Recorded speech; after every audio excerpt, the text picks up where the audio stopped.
Welcome to another episode of Truth Matters, where together with Mackenzie Drebbett and Walter Feit, we uncover and expose a lot of the inner workings of what's going on around the world. In our last episode, for those who joined us, we talked about the explosive topic of the Great Reset and started to peel back the layers, looking at several of the world leaders and what the common language was and the theme was between these individuals and the organizations they represent. We talked about the World Economic Forum and the United Nations, as well as the International Monetary Fund and an organization inside of the United Nations, which we just saw, World Goodwill. Now, we left off at a pretty explosive place last time where Walter introduced us to the concept of this Luciferian worship inside of the UN. And we don't want people to take our word for it. We actually asked you, the viewer, last time to go on to the World Goodwill website, which is luciustrust.org, and find this link called Service and the Divine Plan. Now, before we get into that, Mackenzie, Walter, welcome back to another episode. Thank you. Thank you very much. Now, we're kind of walking a little bit and treading in some interesting territory for probably a lot of people who are new to this information. But let's kind of rehash for them what we got into in terms of the spiritual nature of the United Nations. Walter, can you walk us through kind of the spiritual mindset of the United Nations and some of the spiritual components that you had seen in your research of this organization? Well, as we saw in the last episode, from its very inception, the United Nations had this deep spiritual component. And from the very first Secretary General all the way through, there has been a very continuous line of thinking in terms of the spirituality. And it definitely is not a Christian line of thinking. If you look at the symbolism that comes out of the United Nations, if you look at the prayer room that comes out of the United Nations, even those people that were supposedly of a secular-only nature had deep spiritual roots in these secret relationships and secret societies.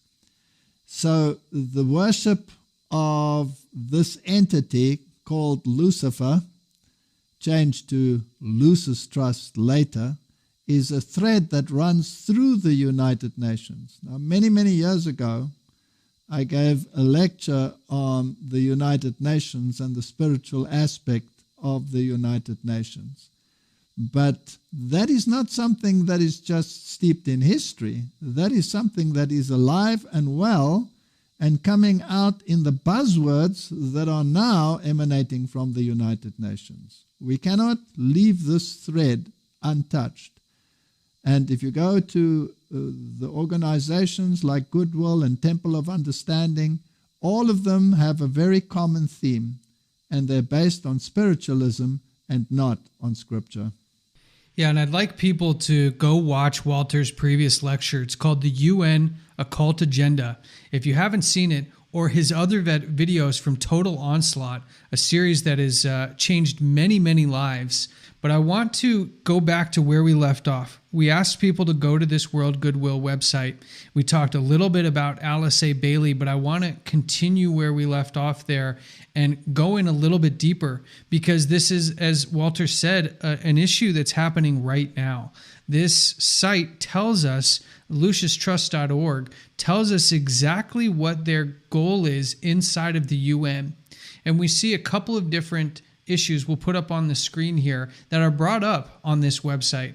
One of them involves the spiritual hierarchy, which Walter mentioned a little bit, as well as things called the world religion in a new era, the reappearance of the Christ, and the coming one.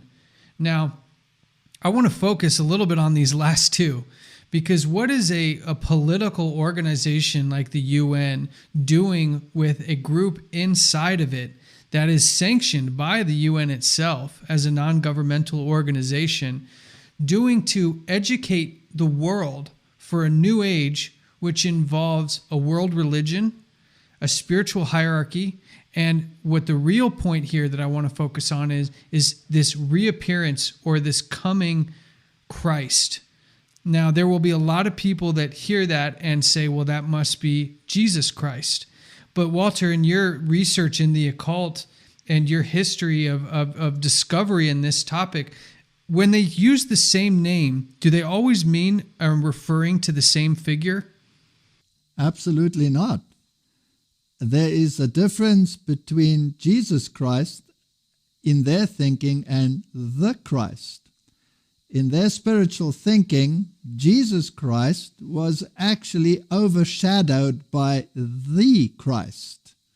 So it wasn't really Jesus Christ who was doing anything on this world or in his forum in the time that he came to this earth. It was the Christ who overshadowed him, a higher entity. So Jesus was basically a puppet in the hands of a greater puppet master. In the same sense, out of this you have the New Age movement, which says that everybody is basically a Christ and is subject to this power, which they tend to call the hierarchy, which is a group of individuals that have achieved this high status. Now they are expecting, according to Alice A. Bailey, the manifestation of this hierarchy amongst humanity. And she wrote a book called The Externalization of the Hierarchy, which is just a fancy name of saying that they will manifest themselves. Now, even the Bible says that Satan will masquerade as an angel of light, and therefore it creates the idea that he will manifest himself as the Christ. And he will manifest himself in various places and in various societies, which is again contrary to Scripture, because the Scriptures say that when Christ manifests, every eye will see him. It will be a simultaneous event and not a local event. In fact, Jesus warned against just such occurrences by saying when they say he is in the desert or when they say he's in the inner room, don't believe it. Don't go there. It's a false Christ. So what the United Nations is actually doing here is propagating a worldview which directly fulfills Scripture and contradicts the real appearance of Jesus Christ. They are on the side of the Luciferian issue and not on the side of the biblical issue. And we can actually see in our previous episodes where we talked about secret societies and how they influence the global affairs. Alice A. Bailey is actually a very prominent figure in Freemasonry. If you go to universalfreemasonry.org, you can actually see a list of famous Freemasons where they have biographies of these Freemasons. And she's one of the few women in the past, especially when we go back a number of decades and centuries, that she founded several organizations like Lucifer Publishing, known as Lucis Trust, where they had the idea of a great world religion that would unite all faiths. Now, there could be some people sitting out there saying, well, it's just one person. Okay, so there's some loose connection with the United Nations now. But when we look at another person inside the United Nations, a guy named Robert Mueller, he was in charge of creating something called the World Core Curriculum, which, correct me if I'm wrong, Walter, was the basis for a world education. And he was a very, very prominent figure in the United Nations. And he actually based all of this world curriculum, which was meant to go to everyone, the standard by which the education system for this new world system would be used was this World Core Curriculum, which he openly admitted was based on the teachings of Alice A. Bailey. Can you tell us a little bit about Mueller's involvement with the UN and his involvement with creating this curriculum that's based on these principles of a well-known Luciferian worshiper in Alice A. Bailey? Well, Mueller was basically the Holy Grail. He was the hub of the United Nations. He was the one, as you say, who introduced the World Core Curriculum. That World Core curriculum based on Alice A. Bailey pushes the Luciferian agenda, and therefore it has to get rid of the teaching of the scripture, which you had in many, many institutions that were still rooted to a Protestant base. So now I find it very fascinating that the papacy, Pope Francis, calls for a new education. And the new education is nothing other than the World Core curriculum divested of its Protestant influence. And that is why recently Macron, who is also a friend of Pope Francis, made it quite clear that religion and the study of Scripture will be removed from the curriculum in its entirety. He said that there will be only a form of secular education, but there's no such thing. Once you remove truth, what you open the door to is error. And if you remove one form of spirituality, it will simultaneously be replaced by another spirituality. So this is the old Jesuit learning against learning, which was implemented in order to destroy the influence of Protestantism, which is being brought in a universal scale. Well, it's an amazing history, but it doesn't end just in history. We actually have common connections with common people today to this organization inside the UN itself, and Lucis Trust. Mackenzie, give us a little insight about what we can see with the very prominent figure during this whole public health crisis, Bill Gates and the Bill and Melinda Gates Foundation, as it relates to some of these organizations that we've highlighted here. Now, this is very interesting because we've seen Bill Gates a lot in the news, and he's pushing, of course, a vaccine, and he's talked about this many times. We won't show it here, but you can look up. He's done several TED Talks on pandemic that he thinks is going to happen or in the future, which is very interesting. He did one at least 5 years ago. Some he did even earlier than that. He's got a lot of very interesting views on overpopulation, which we're going to get into a little bit later as well. One thing that's interesting is his connection to the United Nations. He had a cooperation agreement that he did back in 2004 already with Microsoft and the United Nations, which is extremely interesting. But not only that, we can show you here, there's an image. You can't find this anymore. They removed it from the website. But there's a sub-organization of Lucis Trust, and that sub-organization is called the New Group of World Servers. And one of the financial backers is the Bill and Melinda Gates Foundation. So we see he's connected directly to the United Nations, but also he's connected to Lucis Trust, which is extremely interesting. And what role do you think, because I actually did some research on Bill and Melinda during this whole thing, because, you know, I'm kind of attuned to look for these connections now that we know, and we're letting our viewers and our listeners know where the top, how this hierarchy works and who sits at the top. I always look for that connection. How do I find the Jesuits? How do I find the papacy? And we find that Bill Gates, although he doesn't talk about it much, and Melinda are very devout Roman Catholics.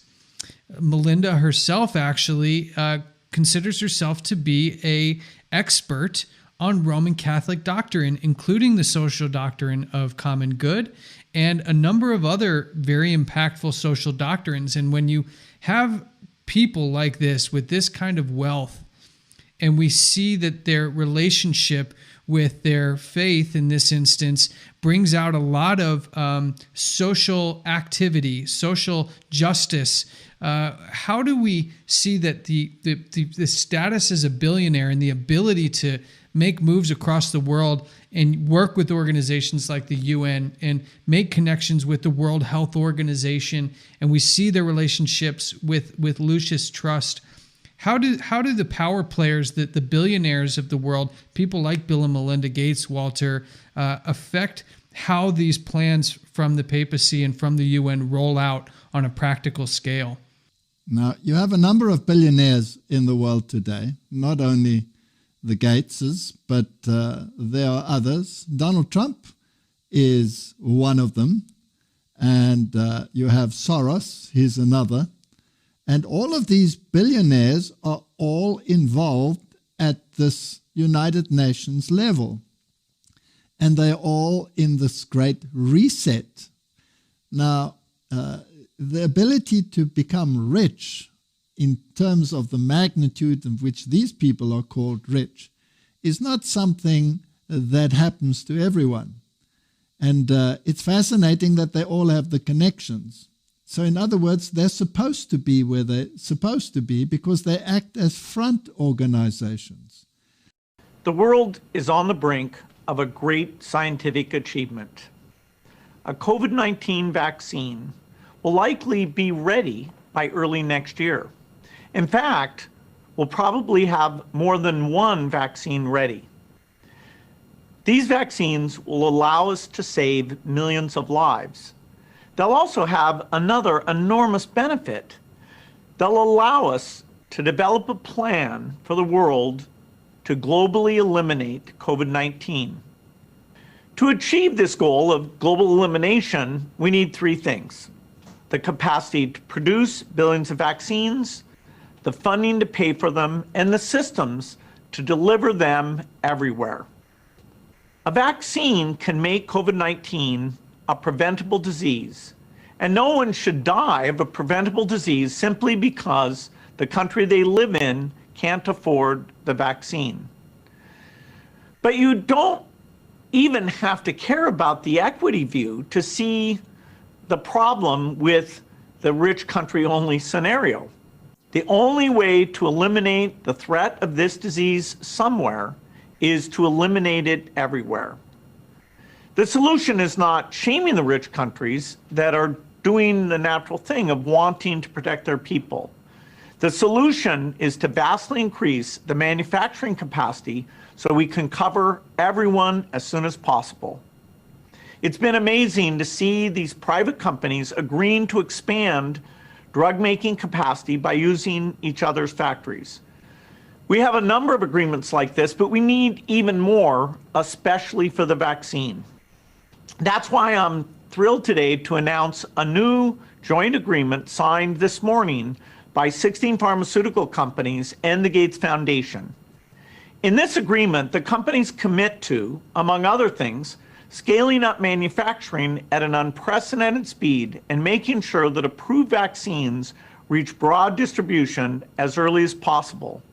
They're not really individuals who are just interested in philanthropy and human well-being. These people are connected at the highest level through the societies that they belong to, and the wealth that they apparently have in their hands is not their wealth at all, in my humble opinion. This is wealth that is placed into the hands of these individuals so that they can act as front organizations and take the heat.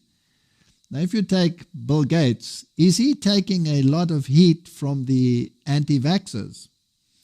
Is he taking a lot of heat from a Protestant doctrine about the mark of the beast, which in actual fact is not a Protestant doctrine at all, but a Jesuit doctrine implanted in Protestantism? And he is like a lightning rod taking this heat when behind the scenes the puppet master is really running the show and is introducing a false doctrine of a false antichrist, a false mark of the beast, attaching it to an individual who is super rich, making the divide between the rich and the poor even more prominent, and then displaying them as a philanthropist, as someone who wants to benefit mankind, when in actual fact, the data shows that there is a totally different agenda. So these billionaires are not powers in their own right. these billionaires that now fund the United Nations because rogue nations like the United States under Donald Trump have withdrawn their supposed funding of the United Nations, and these people are standing in the gap. This is part of the plan. This is a lightning rod strategy to take the issue and the heat of the real puppet masters behind the scenes. And you have rightly said that they all have these connections to Rome because they all sit in forums at Rome discussing these issues. And that cannot happen by chance. And we see that even in the Bill and Melinda Gates Foundation, if you look at their website, their chief executive officer, Mark Sussman, I'll just read right off their website. It says, Mark joined the United Nations when he was part of the effort to implement the Millennium Development Goals under the leadership of then Secretary General Kofi Annan. He held multiple positions at the UN over his 6-year tenure, including Senior Advisor for Policy and Strategic Communications in the Office of the Secretary General, and Policy Director in the Office of the Administrator of the United Nations Development Program. So even the people in their foundation, the Bill and Melinda Gates Foundation, are from the United Nations. So the ties are, easy to find.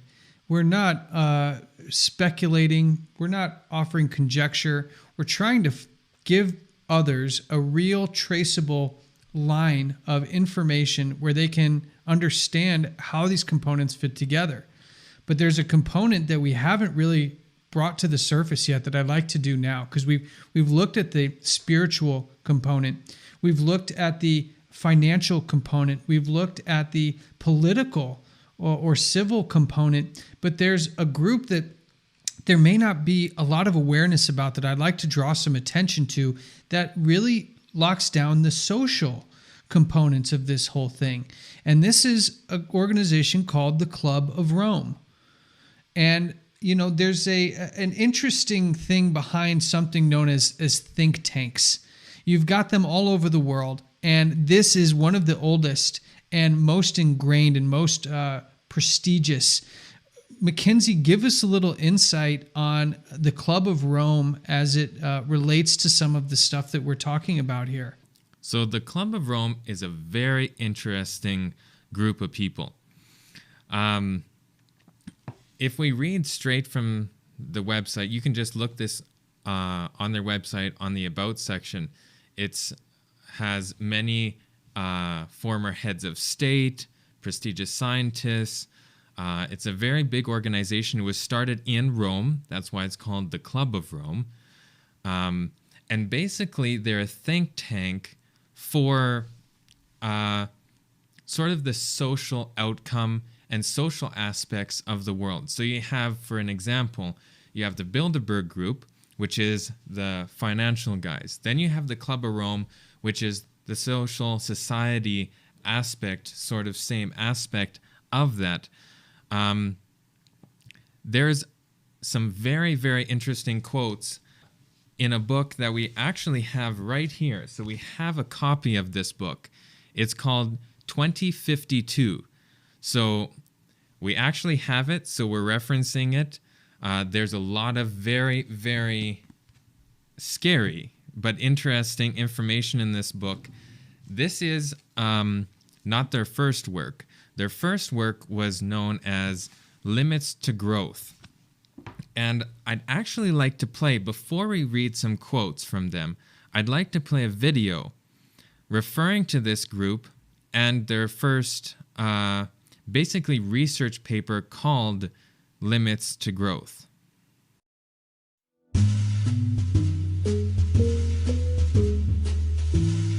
Once upon a time, there was a man who invented chess. The king was so pleased, he offered the man a reward. The man, who was very wise, told the king that he would only want 1 grain of wheat for the first square of the chessboard, 2 for the second, 4 for the third, and so on, doubling the amount for each square of the chessboard. The king said yes, and at the end of the game he had to abdicate because he had no more grains of wheat to pay his debt. That is the nature of exponential growth, and our chessboard is planet Earth. 40 years ago, a report by a team of scientists from the MIT shook the world. They designed and ran the first global computer model ever, suggesting humanity should adapt to the physical limitations of planet Earth in order to avoid overshoot and collapse. During the last year, a group of us at MIT have been looking at exponential growth of our global social and economic system. We've been led to 5 basic conclusions. There are physical limits to growth, which, given current trends, are very likely to be encountered even during the lifetime of our children. This growth is going to stop. It must stop, and it will stop. Second, the most likely outcome of running into these limits if we continue. I just want to stop it there because it's very interesting. We're seeing a trend from all these different people saying we have this goal, and when we succeed, and we will, they always say they're not going to have failure. Failure is not an option. They're going to succeed. And they said here, growth must stop, and it will stop. Likely outcome of running into these limits if we continue to ignore them is that we'll overshoot those limits and collapse. I think that many people have found a new way of making fools of themselves in not recognizing that there are limits to human expansion. We appear to have a viable alternative to this outcome, one in which population and material production could be brought into balance with a finite environment and with our resources. We have learned that more is not necessarily better. But even our great nation has its recognized limits. Fourth conclusion is that it's realistically going to take 50, 100 years or more to reach that alternative in an orderly fashion.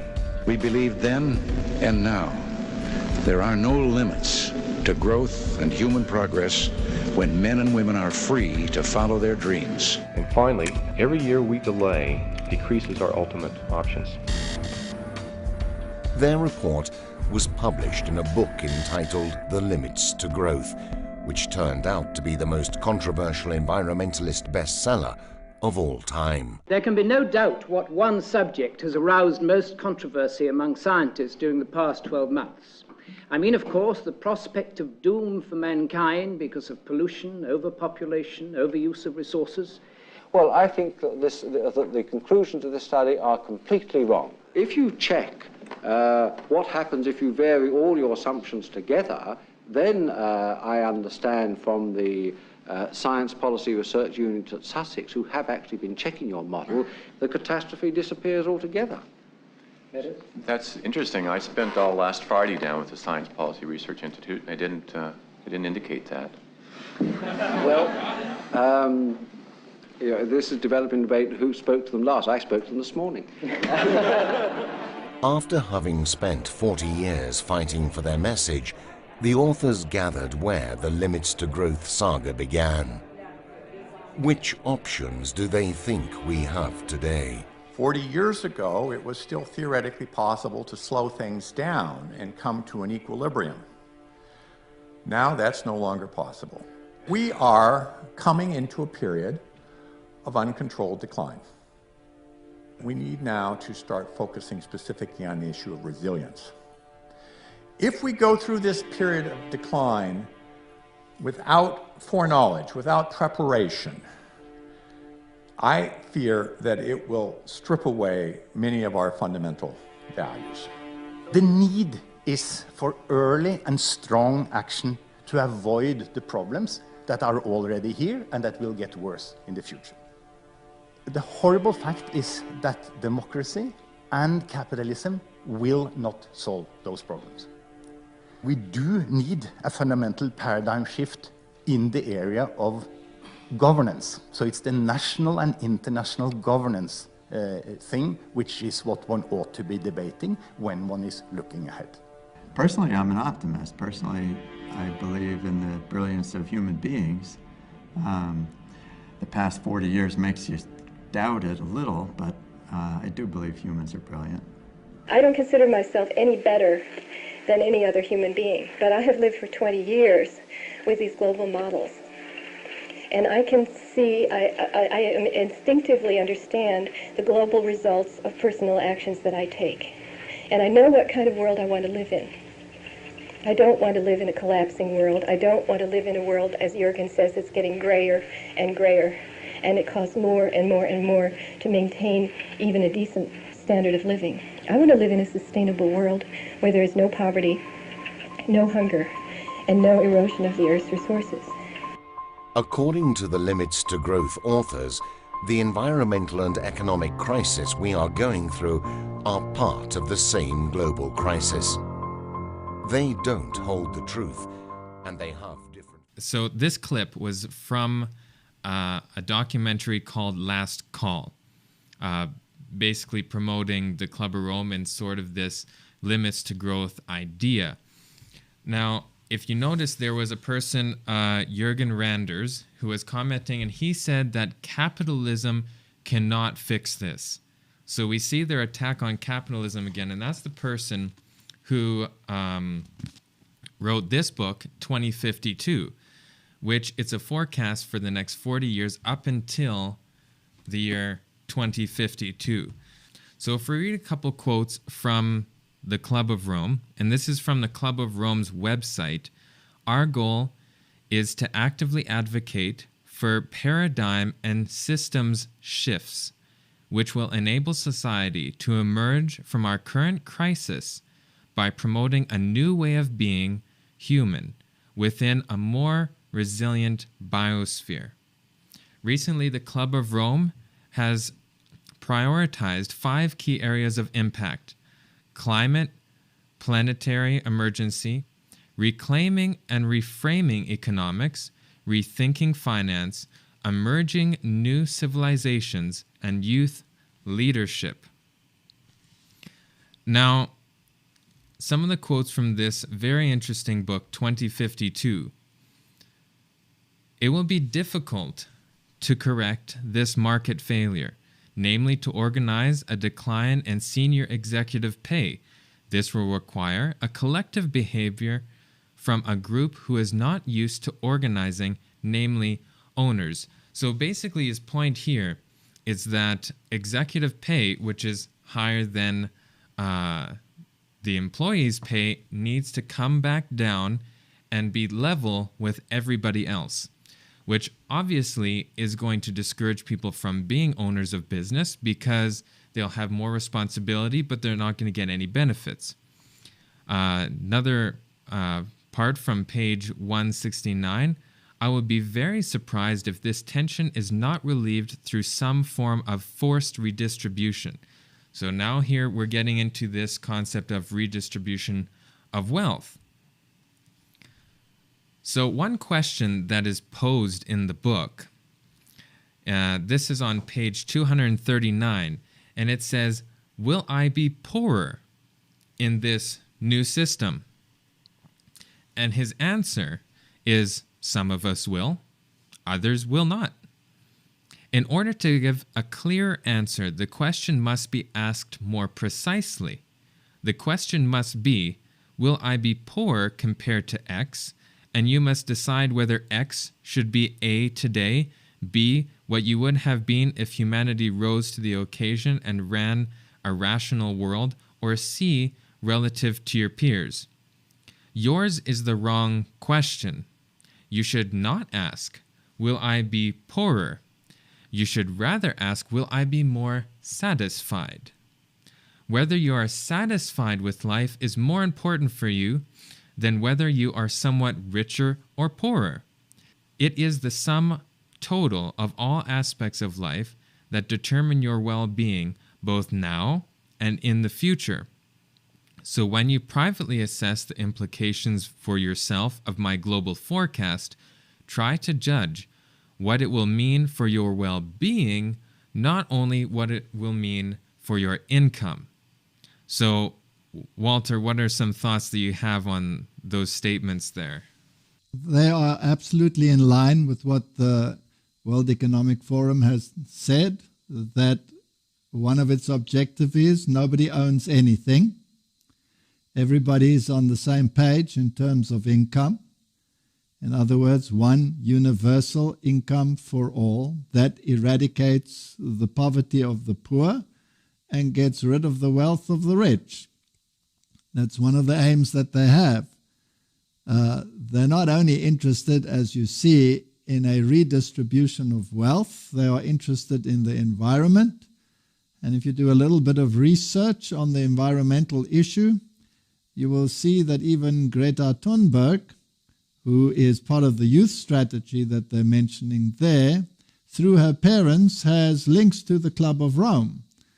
So all of these are integrated. And as we have seen, there has been a lot of handshaking between Greta Thunberg and Pope Francis. So again, we have all of these interesting connections. So this is just part of the great plan, and they will implement it. They are using the typical J-curve strategy that you find in ecology, where you have, let's say, a very productive class, which then leads to exponential growth, which eventually leads to a massive crash.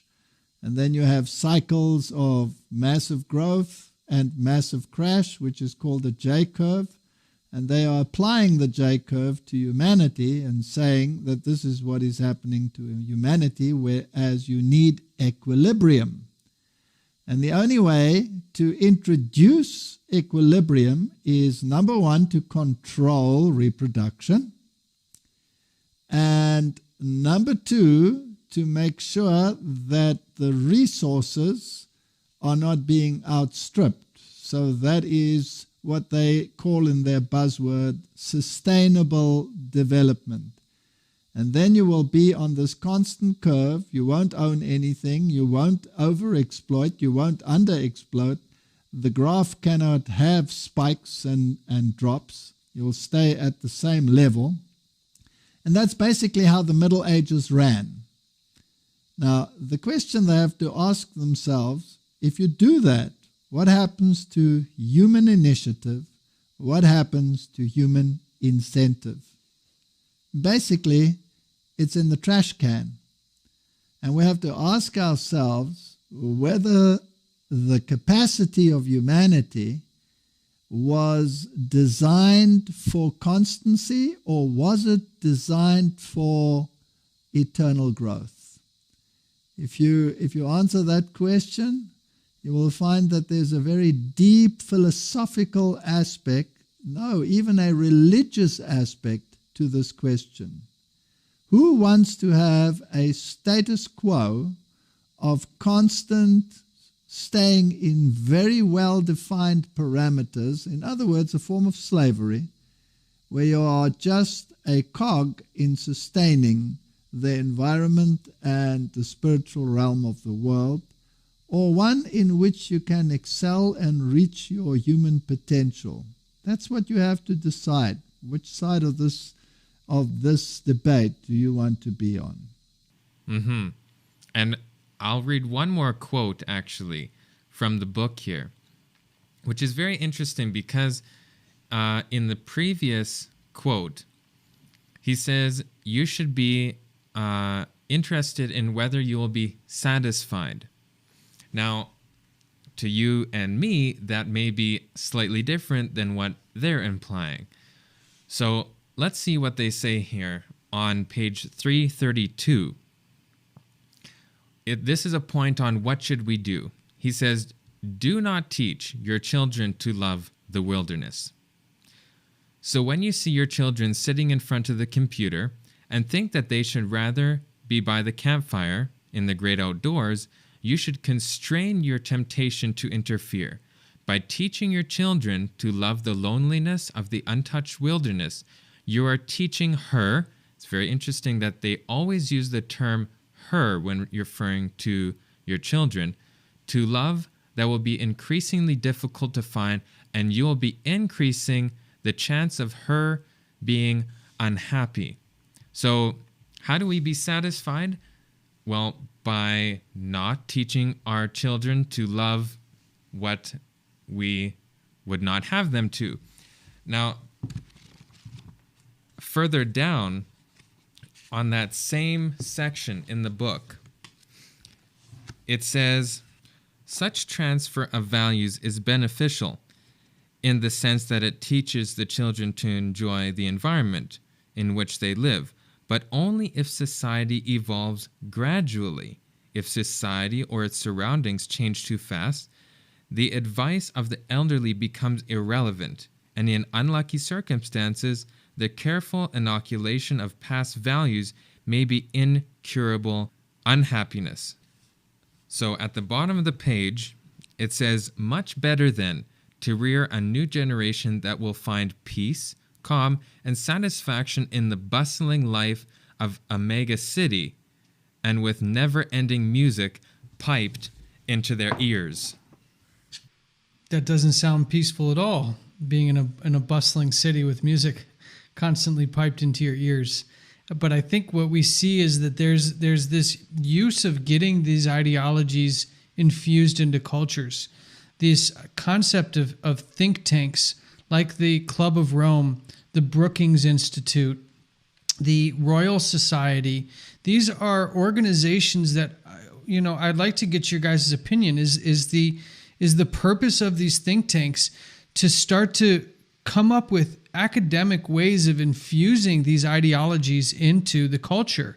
Because while we're talking about the Great Reset and what is happening today and kind of the pieces that are connected to that, we get that they're going after some very fundamental rights that places like the United States were founded on. Individual rights, individual liberties, the right to own property being one of those.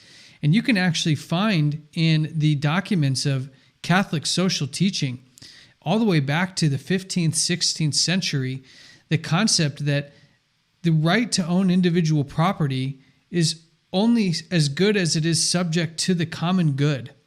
So you have these ideologies that stem from philosophies and doctrine that come from several hundred years ago that find their way into these think tanks and are strategically disseminated. And Mackenzie, I think you said the original book, Limits to Growth, came out when? It was in, I believe, 1972 or 1973. So in the 70s, and now here we are in the 2020s, and we are seeing these come to our front door. Walter, is this kind of how they infuse these ideologies, is using these think tanks and then slowly but surely over time disseminating these concepts out through education and other means?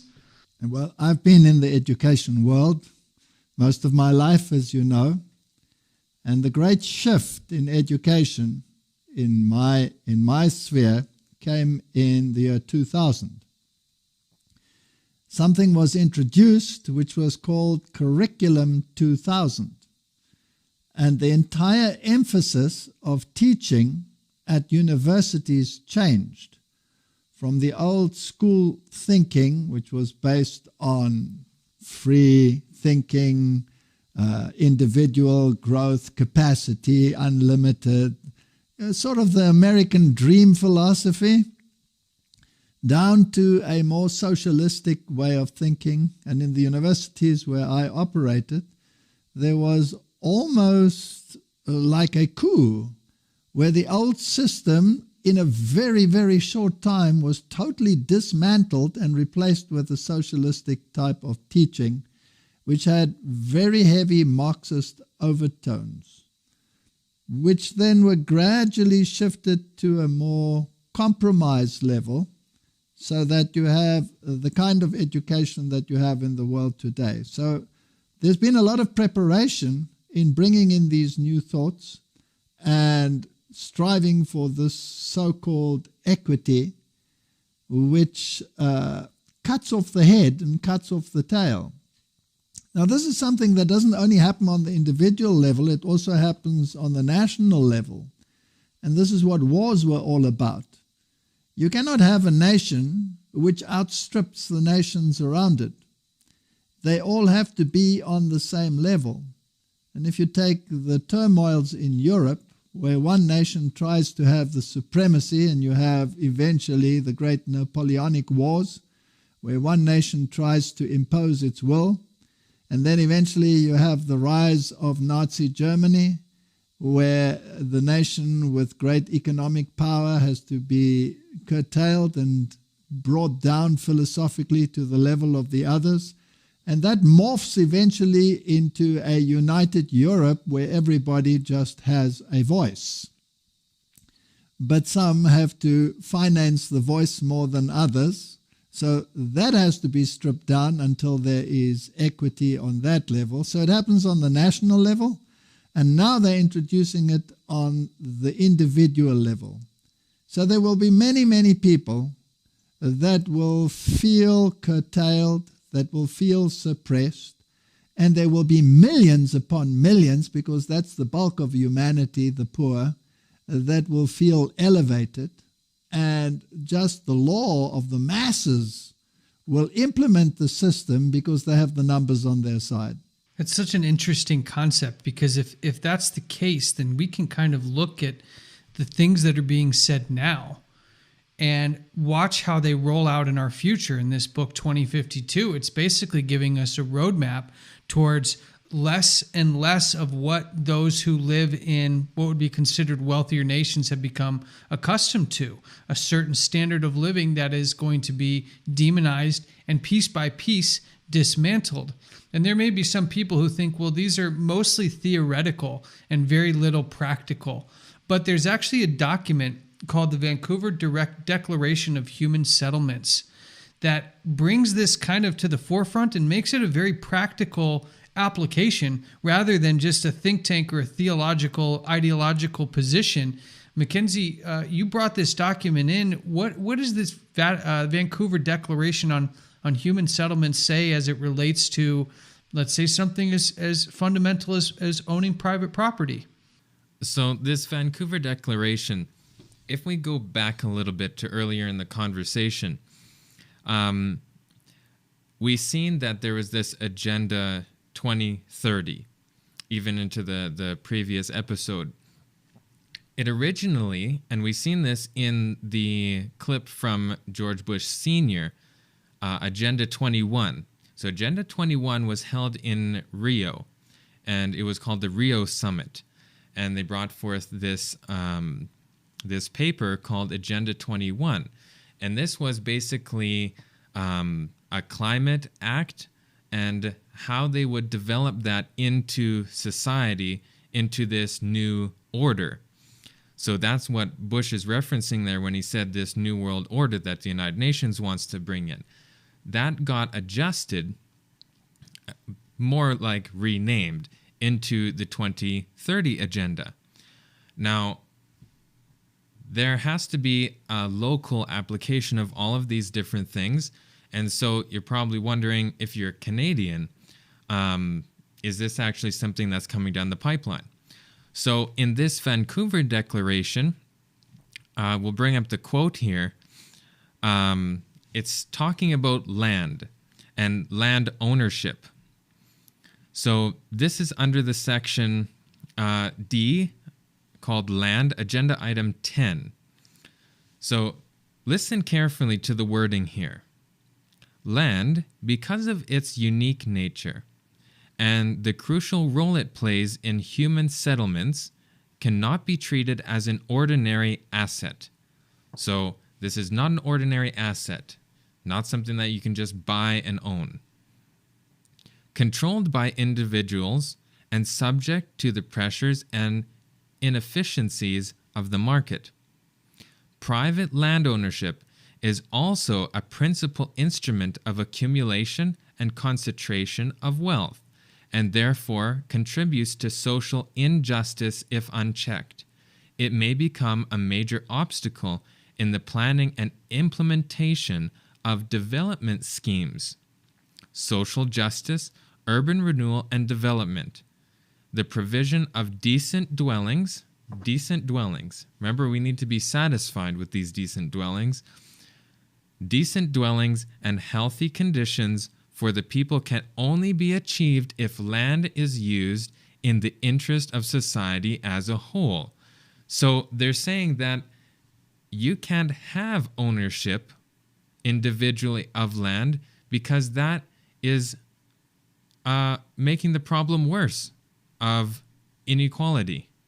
So the basis of this whole argument, something we've heard throughout the last 2 episodes, is that inequality is an issue that needs to be dealt with, and right at the core of that inequality is capitalism and democracy. The replacement of which we're left with, we've got to have some kind of governmental system. Walter, what system are they going to prefer, whereas they clearly are driving to remove democracy and capitalism as the primary world-leading stance on governments? This is classic Catholic social justice.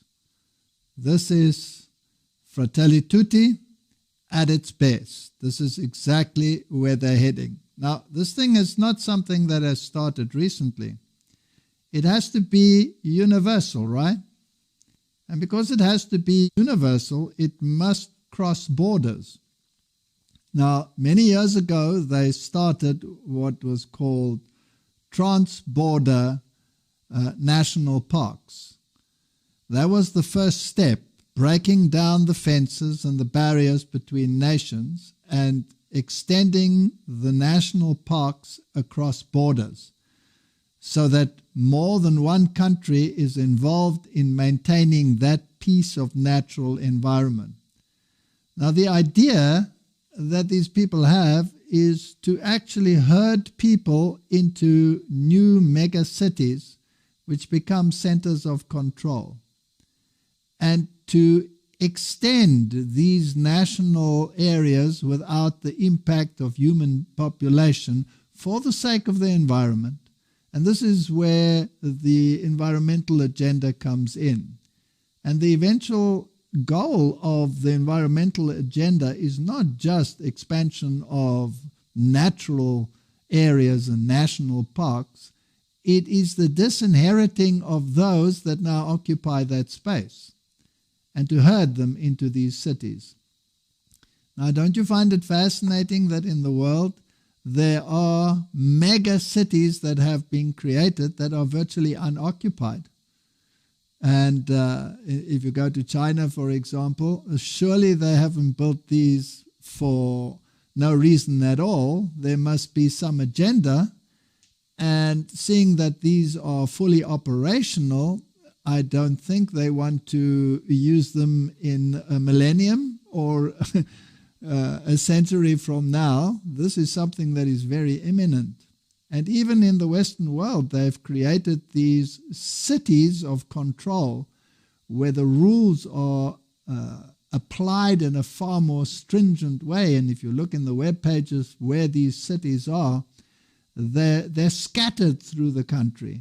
And they will be like magnets where the people are being drawn to or herded to in order to create this new environment and this happy state where you have your little place to stay, but you no longer have any control and no freedom in terms of your abilities or your goals.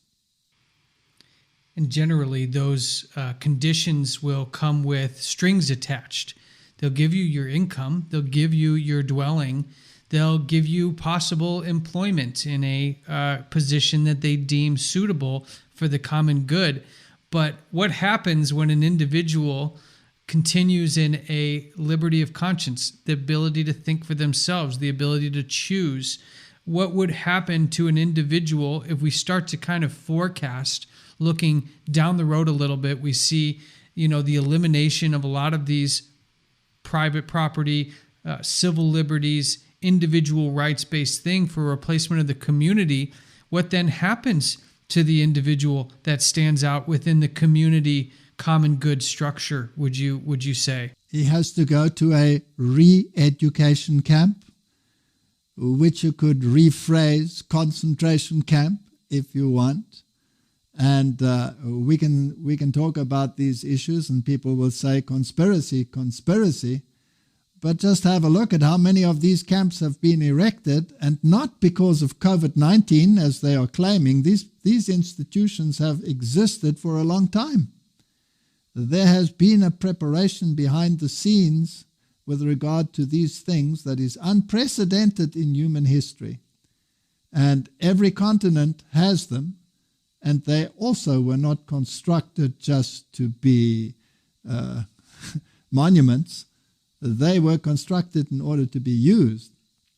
And already they are talking about these issues in terms of the vaccine and people having to be relocated to these institutions or these facilities if they do not play in accordance with the rules that have been set down.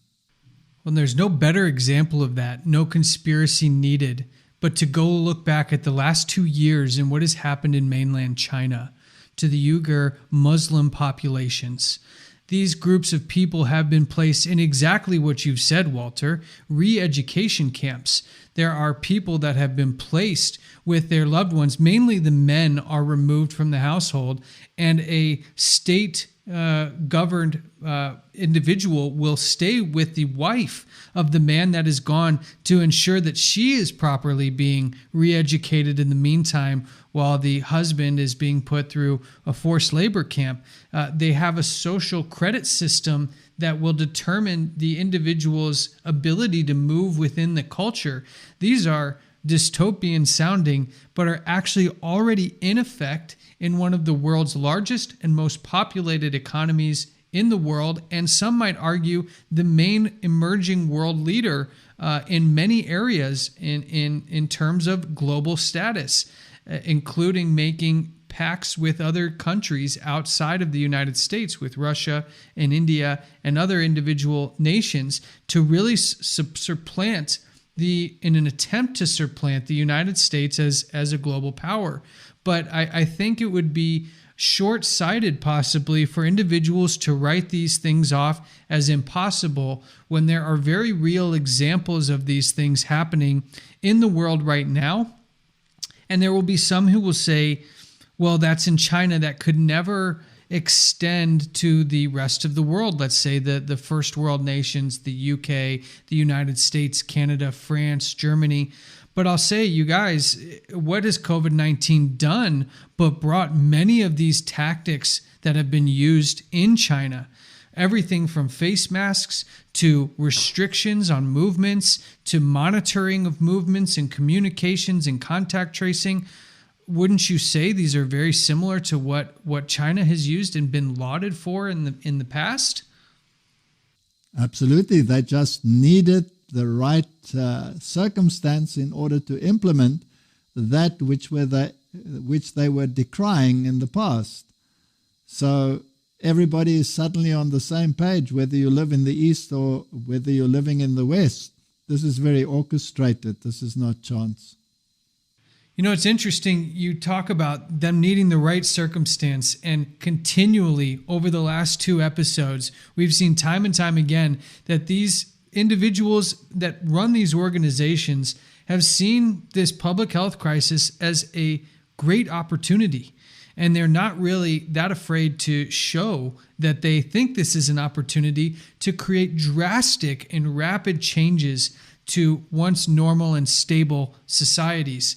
And we talked with China, these elements that could be coming to other parts of the world. We've seen through the COVID restrictions that China style elements have already been implemented into society, things we had never done before.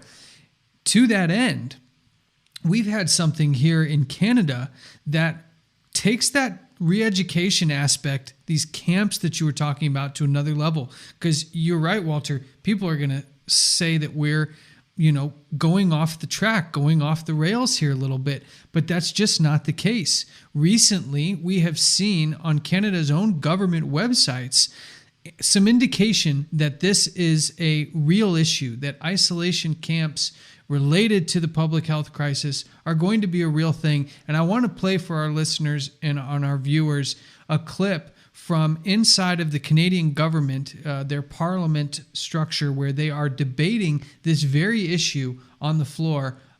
Let's take a listen. The next question, the member for Lanark, Frontenac, Kingston. Thank you, Speaker. My question is to the Premier. In my supplemental question yesterday, I asked this government if the people of Ontario should prepare for internment camps. In September, the federal government posted a call for expressions of interest for contractors to supply, provide, and manage quarantine isolation camps throughout every province and every territory in Canada.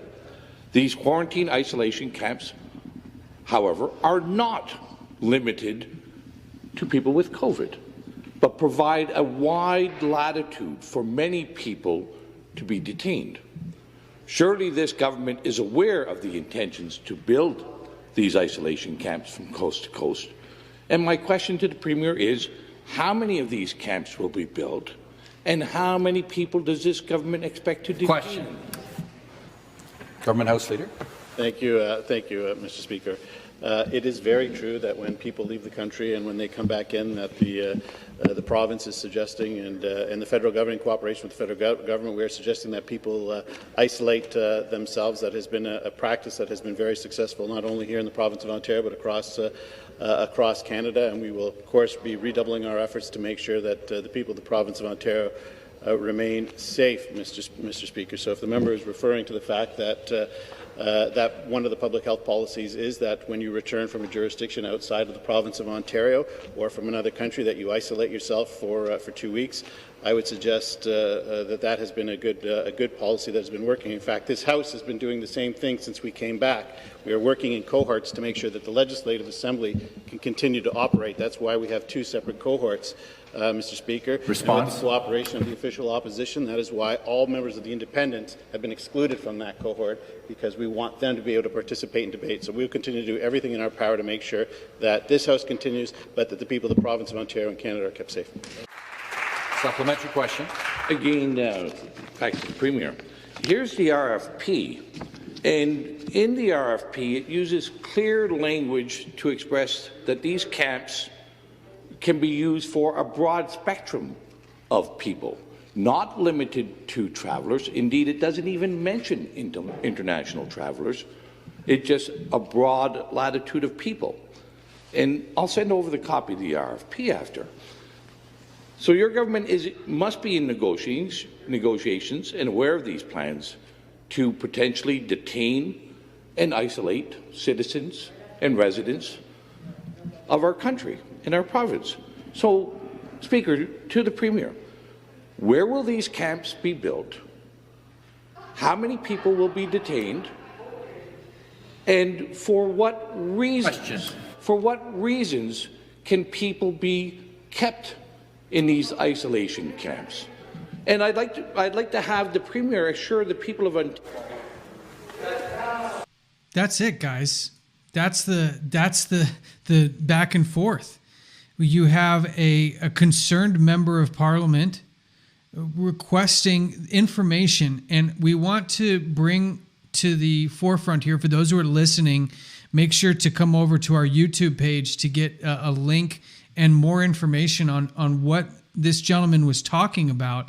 But Mackenzie, we actually found this information, and what I found strange, before we go to these pictures to show what this MPP was referring to, you know, he asked this question about why there's this request for information, an RFI or an RFP, request for proposal, on this government website. And you'll notice that there's a complete ignoring of the question. And the person responding to this question goes on some kind of rant about how people coming back from other provinces or outside of the country have to go home to quarantine, when clearly the question was, why is there this request for outside contractors to build isolation facilities across the country?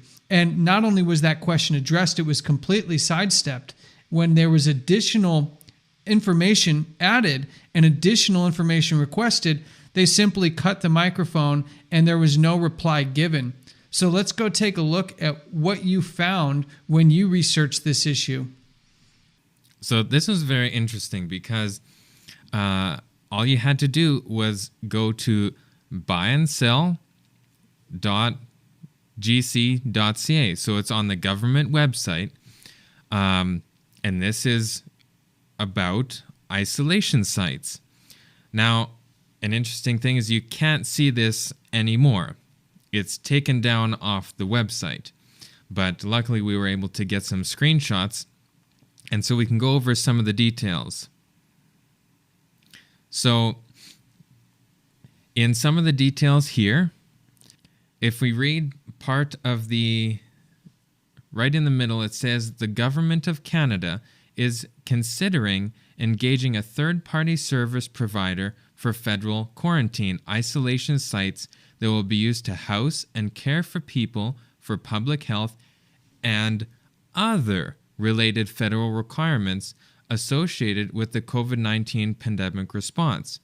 The government is seeking feedback from current service providers about potential options for standing up, operating, and managing all of the services associated with these sites. The purpose of this request for information is to seek feedback from potential service providers in order to develop a strategy for potential future management of these sites going forward.